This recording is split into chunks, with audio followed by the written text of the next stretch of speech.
الحمد لله نحمده ونستعينه ونستغفره ونؤمن به ونتوكل عليه ونعوذ بالله من شرور أنفسنا ومن سيئات أعمالنا من يهده الله فلا مضل له ومن يضلله فلا هادي له ونشهد أن لا إله إلا الله وحده لا شريك له ونشهد أن سيدنا وسندنا ومولانا محمدا عبده ورسوله أما بعد فأعوذ بالله من الشيطان الرجيم بسم الله الرحمن الرحيم يا أيها الذين آمنوا إذا نودي للصلاة من يوم الجمعة فاسعوا إلى ذكر الله وذروا البيع ذلكم خير لكم إن كنتم تعلمون وقال النبي صلى الله تعالى عليه وسلم الجمعة واجبة على كل محتلم أو كما قال رسول الله صلى الله عليه وسلم.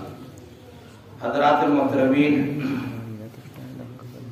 امام الانبیاء جناب محمد الرسول اللہ صلی اللہ تعالی علیہ وسلم جب لوگوں کے جذبات کو اللہ رب العزت کی طرف متوجہ ہوتا ہوا دیکھتے تھے تو انتہائی خوشی اور مسرت کا اظہار فرماتے تھے. رسول اکرم صلی اللہ تعالی علیہ وسلم کے سامنے لوگوں کے جذبات متعدد جہتوں اور متعدد اوقات میں ظاہر ہوتے رہتے تھے. کون ایمان لایا اور ایمان لانے کے بعد اس کا جذبہ ایمان اس کو ایمانی کام کرنے کے اوپر اور ایمانی کاموں کے اوپر خوش ہونا، ایمانی کاموں کے اوپر، اسلامی امور کے اوپر مسرت کا اظہار، ان چیزوں سے ان کا ایمانی جذبہ ظاہر ہوتا رہتا تھا. بعض لوگ وہ تھے کہ جو ظاہر سے تو ایمان قبول کرتے تھے مگر اندر ان کے ایمان موجود نہیں ہوتا تھا، اور جب اندر کوئی چیز نہیں ہوتی تو ظاہر میں جو دکھاوا آدمی کرتا ہے، سمجھدار آدمی کو اس کا اندازہ ہو جاتا ہے کہ یہ دکھاوا کر رہا ہے.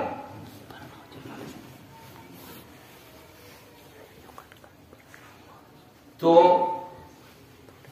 رسول اکرم صلی اللہ تعالی علیہ وسلم انتہائی درجے اس پر مسرور ہوتے تھے اور خوش ہوتے تھے، یہاں تک کہ رسول اکرم صلی اللہ تعالی علیہ وسلم نے بعض مرتبہ خوش ہو کر اپنا پیرہن مبارک جو چادر اوڑھ رکھی تھی وہ اتار کر انعام میں دے دیا، اور کہیں کہیں رسول اکرم صلی اللہ علیہ وسلم نے اپنی زبان مبارک سے ایسے جملے ارشاد فرمائے جس سے رسول اکرم علیہ السلام کی مسرت کا پتہ چلتا ہو.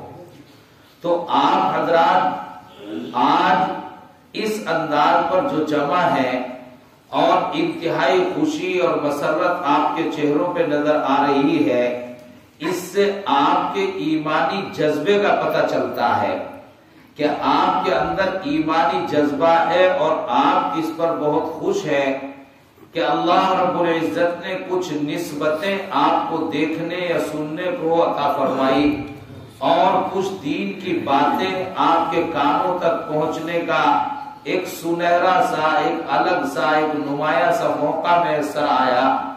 اس پر آپ کے چہرے، آپ کی اجتماعیت، آپ کی مسرت، اس کو دیکھ کر دل چاہتا ہے کہ دعا کرے کہ اللہ رب العزت آپ کو دنیا میں بھی اسی طرح خوش رکھے اور آخرت میں بھی اللہ رب العزت تمہیں خوشیاں عطا فرمائے.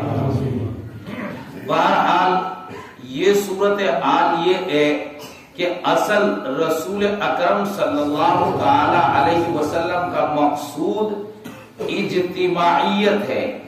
یوں نماز، روزہ، حج، زکات، تمام عبادتیں اللہ کے بندوں کو اللہ سے قریب لے جانے کے لیے ہیں، اللہ کے بندوں کو اللہ سے قریب کرنے کے لیے ہیں. اگر کوئی عبادت اللہ کے بندوں کو اللہ سے قریب نہیں کرتی تو مولوی سے مسئلہ پوچھو گے، مفتی سے فتویٰ پوچھو گے تو وہ بتا دے گا کہ نماز صحیح ہو گئی، لیکن وہ نماز بے فائدہ ہوگی. آپ سارا دن دکان کھول کر بیٹھ جائیں کاروبار کے لیے بیٹھے رہے اور کوئی گاہک پورے دن نہ آئے تو آپ نے ڈیوٹی برائے ڈیوٹی انجام دی ہے، نفع آپ کو کچھ ہوا نہیں ہے، بلکہ آپ نے ساز و سامان میں جو پیسہ لگایا ہے وہ پیسہ لگا رہا، آپ کو اس سے کوئی نفع نہیں پہنچا۔ تو روح ہر عبادت کی جان وہ ہے جو بندے کو اللہ رب العزت سے ملا دیتی ہو۔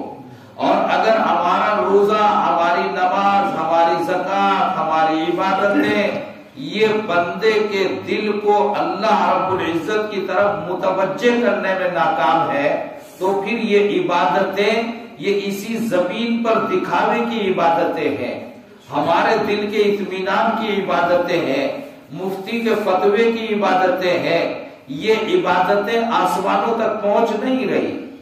تو عبادتوں کی روح ہوتی ہے، جیسے یہ جسم ہے، انسان ہے، چلتا ہے، پھرتا ہے، کھاتا ہے، پیتا ہے، یہ ایک اس کا دھڑ ہے، ایک سانچہ ہے، اور ایک اس کے اندر روح ہے۔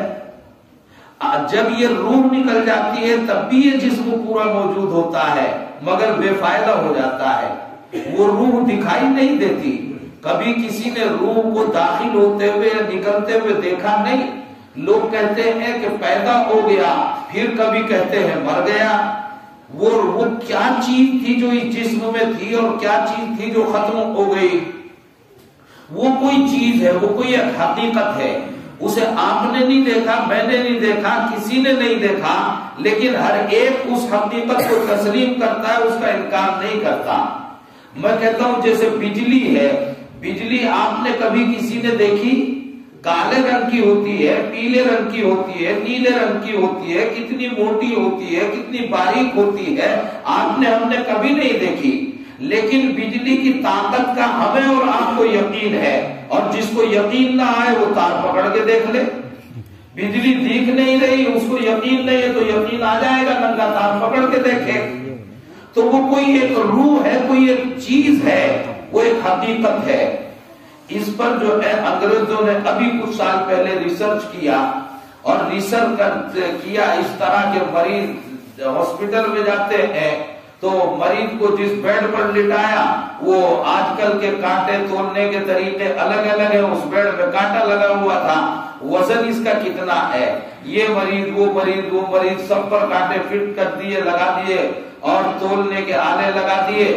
تو ریکارڈ ہوتا رہا کہ مرنے سے 1 سیکنڈ پہلے وزن کتنا ہے، اور مرنے کے 1 سیکنڈ بعد روح نکلتے ہی وزن کتنا ہے۔ تو 21 گرام وزن کم ہوا، صرف 21 گرام وزن کم ہوا۔ یہ 21 گرام جو وزن ہے یہی روح ہے، یہ ہم نے اور آپ نے کبھی نہیں دیکھا، لیکن اس روح کا انکار نہیں۔ اسی طرح جو عبادتیں اس دنیا کے اندر رسول اکرم صلی اللہ علیہ وسلم نے ارشاد فرمائی، اللہ رب العزت نے لازم فرمائی، ان عبادتوں کا ایک ظاہری کیفیت ہے اور ان عبادتوں کی ایک اندرونی روح ہے۔ اگر وہ اندرونی روح ان کے اندر ہے تو ان کی جسمانی ظاہری کیفیت وہ مقبول ہے، اور اگر اندرونی روح ان کے اندر نہیں ہے تو پھر وہ جو اندر کیفیت نہیں ہے تو اس جسم کی اور اس کھڑے ہونے کی اور بیٹھنے کی اور سجدہ کرنے کی پھر کوئی حیثیت نہیں ہے۔ ایک آدمی جو ایمان اندر نہیں رکھتا وہ پوری زندگی سجدے میں پڑا رہے، اس کا سجدہ اسے کبھی فائدہ نہیں دیتا۔ کیوں؟ اس لیے کہ اندر روح موجود نہیں، ایمان موجود نہیں ہے۔ حالانکہ ایمان کسی نے دیکھا نہیں، لیکن وہ بھی ایک کیفیت ہے، وہ ایک جسم کے اندر ہے، تو پھر ساری عبادتیں مقبول ہے، اور وہ روح نہیں ہے تو پھر کوئی عبادت مقبول نہیں۔ حضرت سیدنا امام غزالی علیہ الرحمہ کا نام بہت مشہور و معروف ہے۔ یہ امام غزالی علیہ الرحمہ یہ بڑے خانقاہی بزرگ گزرے ہیں، اور امام غزالی علیہ الرحمہ کی بہت ساری کتابیں ہیں۔ خصوصیت کے ساتھ ان کی کتاب احیاء العلوم بہت علماء اس کو پڑھتے ہیں اور خانقاہوں میں اس کی تعلیم ہوتی ہے، بڑی اہمیت کے حامل اور بڑے معیاری محدث ہیں۔ اور کم عمری میں اللہ رب العزت نے ان کو بڑا علم حدیث بڑے پیمانے پر عطا فرمایا۔ حضرت امام غزالی علیہ الرحمہ کا نام ہے احمد، اور ان کے بڑے بھائی ہیں محمد، ایک چھوٹے بھائی احمد، جو یہ محدث امام غزالی مشہور ہے، یہ احمد ہے، اور ان کے بڑے بھائی وہ محمد ہے، وہ بھی غزالی ہے، وہ محمد ہے۔ یہ امام غزالی یہ مدارس میں پڑھنے کے بعد اپنے محلے میں، اپنے بستی میں جب واپس ہوئے تو ان کو محلے والوں نے اپنے محلے کی مسجد کا امام مقرر کیا۔ بڑا انوکھا آدمی، بڑا علم والا آدمی، تو ان کو امام مقرر کر دیا گیا۔ جامع مسجد کے وہ امام ہوئے، اور پہلے مدرسے الگ الگ تھے نہیں، مسجد کے اندر ہی درسگاہ لگتی تھی، اور جن کو پڑھنا ہوتا تھا دور دراز سے لوگ آتے تھے، اور علم حدیث جہاں محدث ملتا اس سے علم حدیث حاصل کر لیتے۔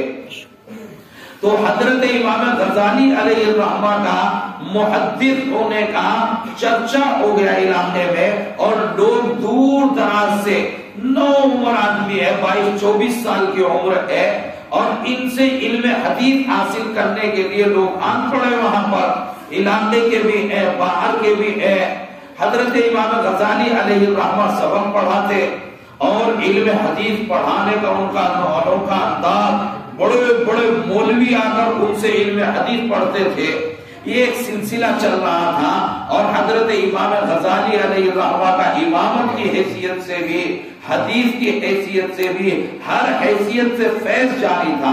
لوگ ان کے اوپر اعتماد کرتے تھے، ان کو اپنے علاقے کا سب سے بڑا عالم دین، سب سے بڑا متقی، سب سے بڑا بزرگ سمجھتے تھے، تو ان سے اپنے مسائل حل کرتے تھے، عوام بھی اور خواص بھی۔ لیکن وہ جو ان کے بڑے بھائی محمد تھے، وہ مسجد میں ان کے پیچھے نماز پڑھنے نہیں آتے تھے۔ وہ اپنے محلے میں دوسری مسجد تھی نہیں، وہ اپنے گھر میں ہی نماز اکیلے پڑھ لیا کرتے تھے۔ تو لوگوں میں باتیں ہوتے ہوتے مقتدیوں کے اندر جو ہے امام کی جستجو لگی رہتی ہے، وہ کتنا بھی بڑا متقی ہو، کتنا بھی بڑا پرہیزگار ہو، امام کی ٹوہ میں لگے رہتے، امام کیسا ہے، کیا کرتا ہے، کیا کھاتا ہے، کہاں جاتا ہے، کہاں سے آتا ہے، شیروانی کہاں سے لایا ہے، یہ سارے چکر لگے رہتے ہیں۔ تو امام کی ٹوہ میں جو لگے رہے تو پتا چلا کہ ہمارے امام صاحب کے جو بڑے بھائی ہیں محمد، وہ بھی نیک آدمی ہے، وہ بھی مولانا ہے، وہ تو امام صاحب کے پیچھے نماز پڑھتے نہیں، انہیں بھی پتا ہے کہ جماعت سے نماز پڑھنے پہ 27 گنا ثواب ملتا ہے، لیکن وہ 27 گنا ثواب چھوڑ کر اکیلے نماز گھر کے اندر پڑھ رہے ہیں۔ کوئی نہ کوئی بات گڑبڑ امام میں ضرور ہے، جس کا ہمیں نہیں پتا، ان کے بھائی کو پتا ہے۔ اگر یہ امام صحیح ہوتا تو اس کا بھائی ضرور اس کے پیچھے نماز پڑھا کرتا، اس کے پیچھے نماز نہیں پڑھ رہا ہے تو امام کے اندر کوئی نہ کوئی خرابی ہے۔ 1-2 میں تذکرہ ہوا، 5-4 میں تذکرہ ہوا، تذکرہ ہوتے ہوتے محلے میں بات پھیل گئی کہ کوئی نہ کوئی خرابی ہے، اس کا پتہ کیا جائے۔ کوئی امام صاحب کا جو قریبی تعلق رکھنے والا دل سے ہوگا، اس نے امام صاحب کو بتا دیا کہ حضرت یہ تو لوگ پیچھے لگ گئے آپ کے مقتدی، معاملہ گڑبڑ ہو جائے گا۔ اب امام صاحب کو فکر یہ ہوئی کہ اتنے دن تو نے علم دین حاصل کیا، اب اس علم دین کا کروں گا کیا؟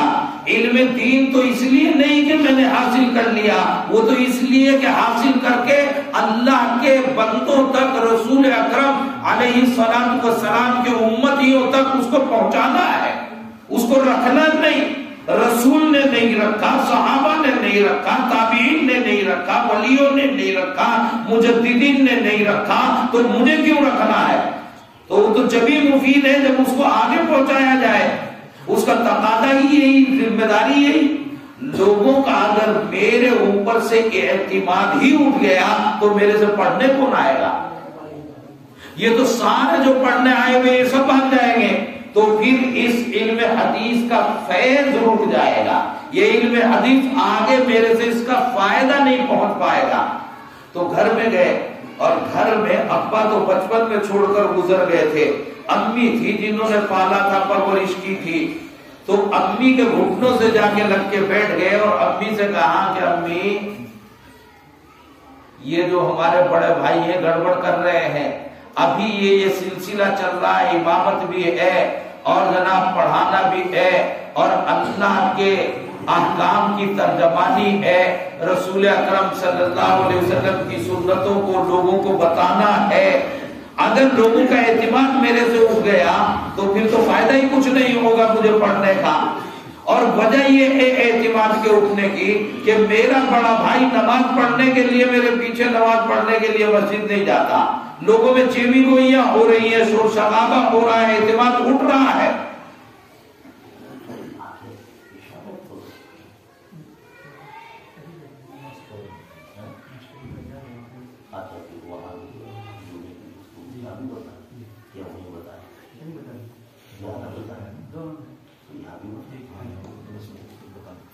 تو حضرت امام غزالی علیہ الرحمہ نے یہ ارشاد فرمایا، تو امی نے ان کو بڑے بھائی کو بلایا محمد کو، اور بلا کے امی نے ڈانٹا، امی نے کہا یہ کیا کر رہے ہو تمہیں اسی لیے پڑھایا تھا، ایک نماز مسجد میں امام کے پیچھے پڑھے تو 27 نمازوں کا ثواب ملتا ہے، اور گھر میں پڑھے تو ایک نماز کا ثواب ملتا ہے، تو تم وہاں نماز پڑھنے نہ جا کر 26 نمازیں ہر ایک ٹائم ثواب کھو رہے ہو بیٹھے ہوئے، تو یہ ثواب باقی رکھنا چاہیے یا کھونا چاہیے؟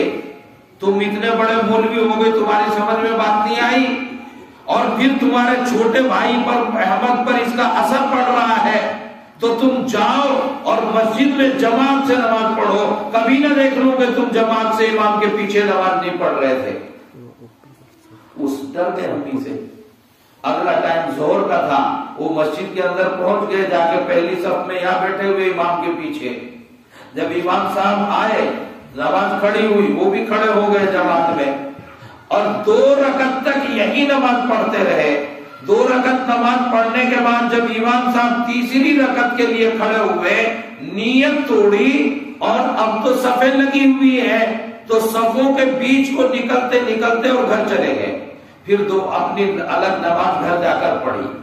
تو پہلے تو شبہ تھا لوگوں کو، کسی کی توجہ تھی کسی کی نہیں تھی، آج تو پوری مسجد میں شور مچ گیا کہ آج بڑا بھائی نماز پڑھنے مدتوں میں کبھی آیا تھا، لیکن تیسری رکعت میں نیت توڑ کے بھاگ گیا، تو اس امام کے اندر تو لامحالہ کچھ نہ کچھ بڑی کمی ہے۔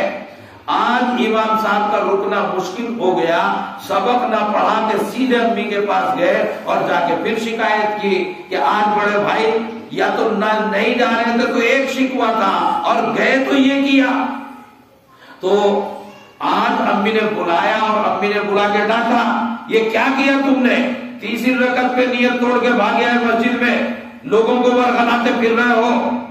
تو کہنے لگے کہ امی آپ نے یوں کہا تھا کہ امام کے پیچھے نماز پڑھا کرو، میں تو کھڑا تھا امام کے پیچھے، 2 رکعتوں میں امام مصلی پر تھا، تو 2 رکعت امام کے پیچھے میں رہا، امام تھا، تیسری رکعت سے امام مصلی پر موجود ہی نہیں تھا، اس لیے آپ نے کہا تھا امام کے پیچھے، جب امام ہی نہیں تو کس کے پیچھے؟ میں نیت توڑ کے چلا آیا۔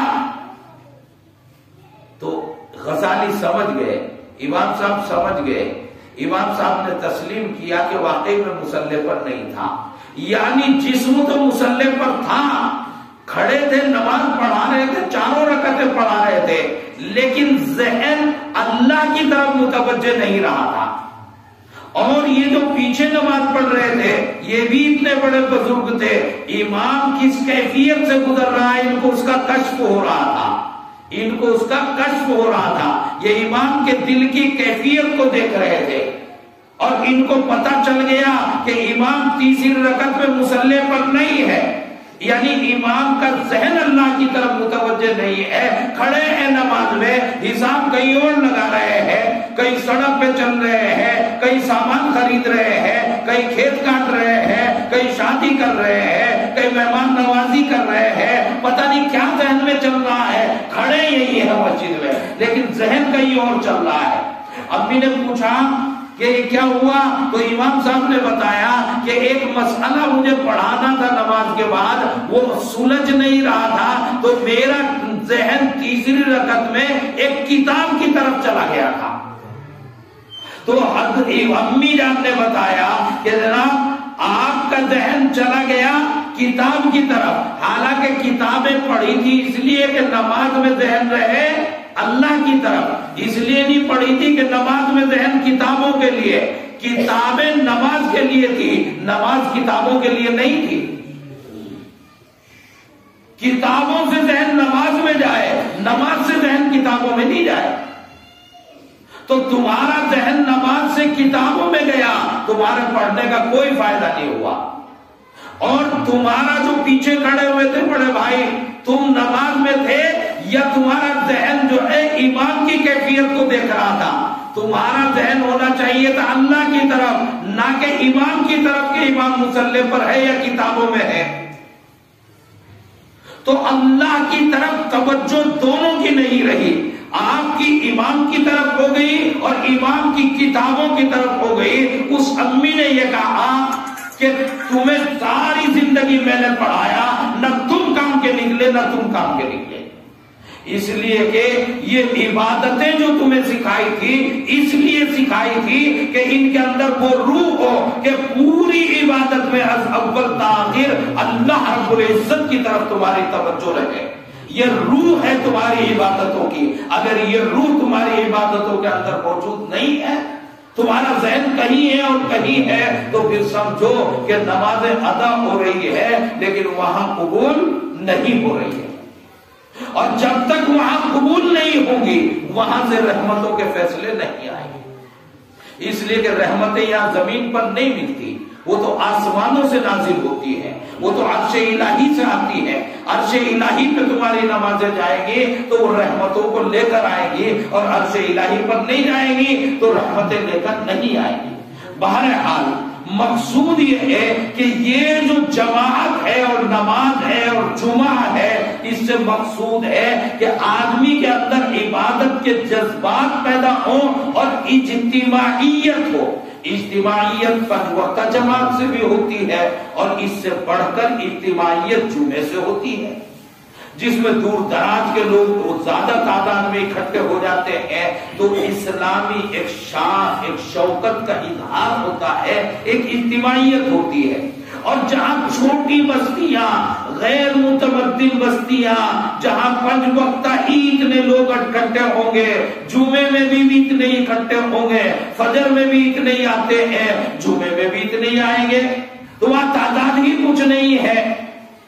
20 آدمی فجر میں بھی تھے، دور میں بھی تھے، جمعہ پڑھ لو اس میں بھی تھے، لیکن فجر میں کہیں پڑھ کر ادھر ادھر نکل گئے، ظہر کہیں بھی آدمی نے پڑھ لی، عصر کہیں بھی پڑھ لی، لیکن جامع مسجد میں جمعے کے ٹائم لوٹے گا تو اجتماعیت بڑھ جائے گی۔ یہ تعداد ہوتی ہے کہ 2500، 3000، 4000، بڑی تعداد اکٹھی ہو جاتی ہے۔ تو وہ تعداد اکثریت جب گاؤں بڑا ہو جاتا ہے، متمدن ہو جاتا ہے، وہاں ضرورت کے اسباب اور سامان ملنے لگتے ہیں، عمومی ضرورت، ورنہ ضرورت تو دلی میں بھی پوری نہیں ہوتی۔ بعض مرتبہ ڈاکٹر آپریشن کرتا کرتا کہہ دیتا ہے کہ یہ چیز جو ہے ایک دوا بمبئی سے منگانی ہے، وہ ایک دم کہہ دیتا دلی میں بھی نہیں ضرورت پوری ہوگی،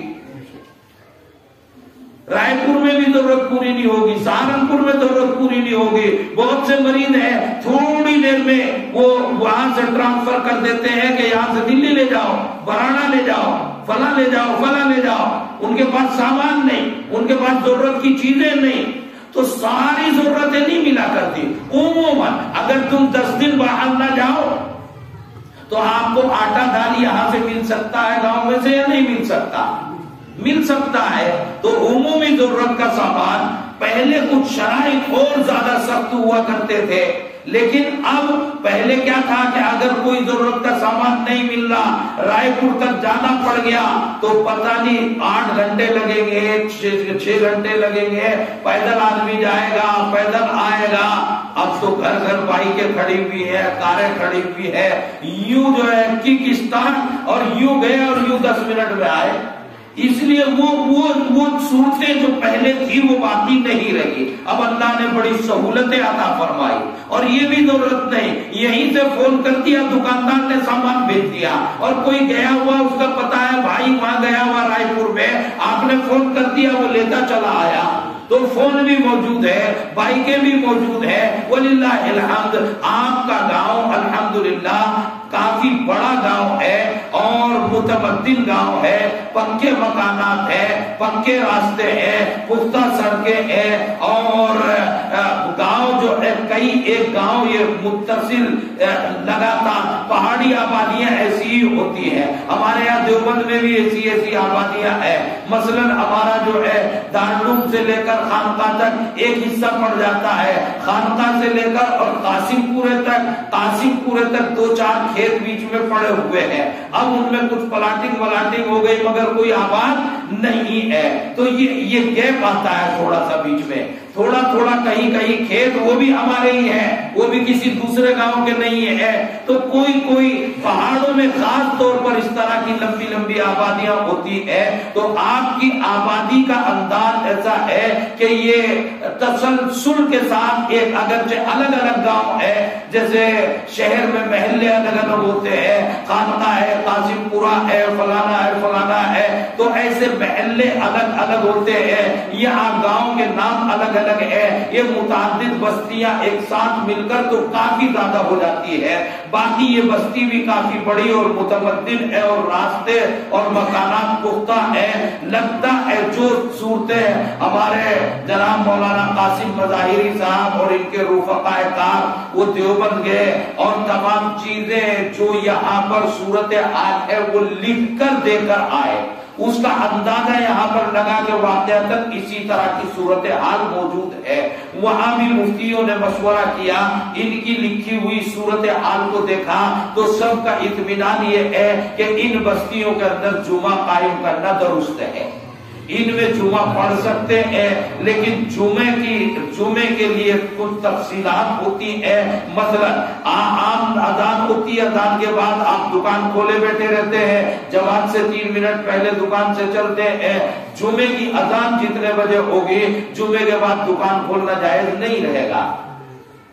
دکان بند کرنی ضروری ہوگی کہ جمعے کی اذان ہو گئی, چاہے آپ اذان کا ٹائم رکھیں 20 منٹ پہلے, یہ نہ رکھے کہ آدھا پورا گھنٹہ پہلے اذان کر رہے ہیں. لیکن جب اذان ہو گئی تو اذان ہوتے ہی خرید و فروخت بند ہو جائے گی, اور پھر خطبے سے پہلے سب لوگ نماز میں شریک ہو جائیں گے.